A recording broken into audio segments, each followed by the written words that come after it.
12:15 ng umaga. So ngayon ay gusto ko lang sabihin is about sa channel na pinalitan ko na Memories Official YT sa name ng channel o sa YouTube. Pinalitan ko ng Thrive Overlanding YT. Kung tatanggalin ko yung ing instead na landing ay land, diba? Thrive Landing. So naghanap ako ng words na kumbaga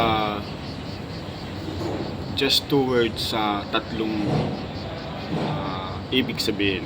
Okay, ibig sabihin like family travel or family camp or ako lang mag-isa mag-travel. Kasi to be honest, may 4 wheels ako, pero uulitin ko lang sa nangyari kasi nasunugan kami dahil nasunog yung bahay ng kapatid ng misis ko at doon din nakapark yung sasakyan dahil doon lang yung may space na pwede parkingan ng sasakyan. So nadami yung sasakyan kaya wala na kaming sasakyan. So second is 2 wheels. So may plan kasi akong bumili ng motor but hindi pa yun sigurado. Okay, so it was 4 wheels and 2 wheels. Ang 4 wheels is kasama ko yung family ko. Ang 2 wheels, if dalawa lang kami ng misis ko mag-travel o ako lang mag-isa. Kaya yun yung side na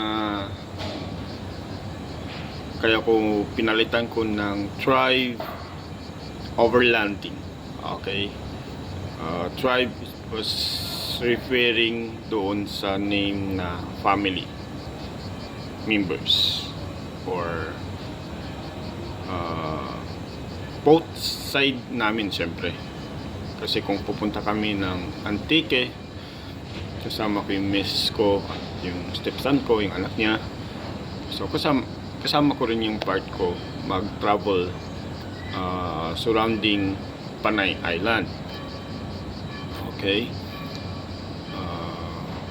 like Antique, Aklan, Kalibo, mga Iloilo, Guimaras, mga ganyang part sa Panay. And then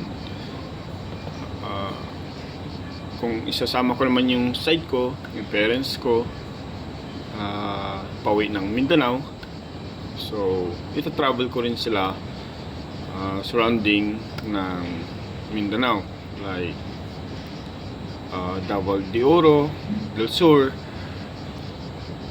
nakalimutan ko na yung iba. So yun, syempre, at hindi lang doon, syempre kung ipapasal ko rin sila ng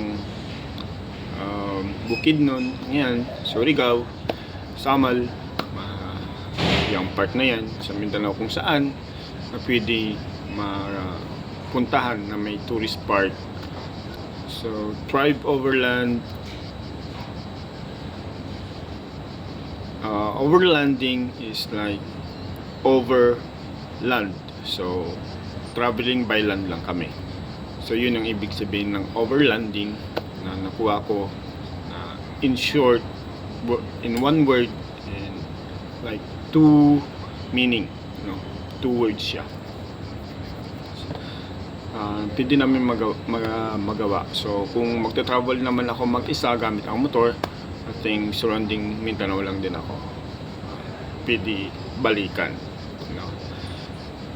sa lahat ng mga video ko siguro na i-upload ko sa channel is all about traveling, or hopefully yung camp na pwede kami mag-camping kasamang family ko.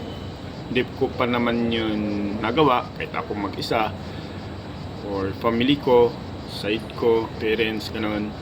Hindi pa namin nagawa yun. Sa amin din dalawa ni Mrs. Hindi rin namin nagawa yung pagka-camping. Hopefully next time, no, kasama namin yung family namin, mga kapatid, pamangkin, yun, na pwede namin masama sa camping. And yun, and then siguro yung kagaya ng ginagawa ng iba, hindi ko magagawa yun, na marami akong sinasabi while nagta-travel. Wala kayong masyadong maririnig sa akin na mga komento, no? And siguro magagawa ko lang yun pagka nasa bahay na ako, ipapakita yung mga video, and then andun yung voice background ko na sinasabi ko sa lugar na pinupuntahan namin. Most of the time siguro, most of video na gagawin ko is may mga background music lang, pero walang maraming komento. Kaya yun ang gagawin ko, and dito ko i-upload yan sa YouTube. And siguro pati sa mga babalik din ako maglaro sa online games, o editing, highlights. Yun lang yung mangyayari doon, at wala nang maraming pang highlights lang naman ang gagawin ko. So in whole day, kukuha ko ng mga medyo magandang highlights na upload ko lang din sa YouTube, and then at sa Facebook din. And once a week lang din pala ako mag-upload ng video. Hindi ako mag-upload ng video ng everyday, kasi ako ay ginagawa ko to bilang isang libangan, palipas oras lang. So kung mayroong manood o wala, may mag-subscribes o wala, may mag-like o wala, may mag-share o wala, at least nililibang ko yung sarili ko sa pag-i-edit ng video or paggawa ng mga highlights sa laro, pupunta kung saan. And then siguro kung pupunta ako ng Milan or room, magtitik ako ng mga video, ipapakita ko lang din sa inyo yung mga part na pwede puntahan, ganyan something, para mayroon lang ako ma-share sa inyo sa bawat lugar na napupuntahan ko o napupuntahan namin, bawat lugar na nadadaanan namin. Siguro mayroon lang din kami masabi kung ilang oras ang travel from mula sa bahay kung sa lugar na gusto namin puntahan or mag-stop over, no?